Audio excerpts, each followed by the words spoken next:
2020-ci ildə 44 günlük müharibə vaxtı həlak olanların bir qismi döyüş şəraitində ölməmişdi.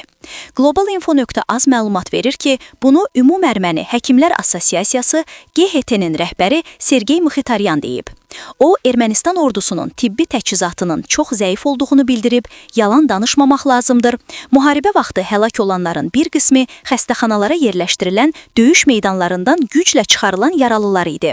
Onlar məhz tibb sahəsində yaşadığımız çatışmazlıqlara görə xilas edilə bilmədilər. Əskərləri itirdik. Hətta 2022-ci il sentyabr döyüşlərində də eyni problemlə üzləşdik. Bunlar yanlış tibbi müdaxilə metodlarına görə baş verirdi. Müdafiə Nazirliyinin tibbi xidmətində ciddi nöqsanlar var. Dərman preparatlarının təminatı, tibb xidmətinin çevik hazırlıq səviyyəsi yaxşı deyil. Adicə tibb bacıları 3 ildən bir ixtisas artırma kurslarından keçirlər. Bu, zəif göstəricidir.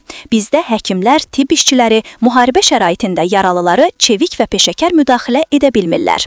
Azərbaycan Xarici İşlər Nazirliyi Ermənistanla Avropa İttifaqı arasında imzalanan sənədə sərt reaksiya verib. XİN sənəddə yer alan müddaların sülh gündəminə uyğun olmadığını qeyd edib. Sözü gedən sənəd Ermənistanın hərbiləşdirilməsini, Azərbaycana qarşı ittihamları və əldə edilən razılaşmaların bloklanmasını özündə əks etdirir. Bu sənəd nəyə gətirib çıxara bilər? Ermənistan sülhdən və Bakı ilə razılaşmalardan imtina edir.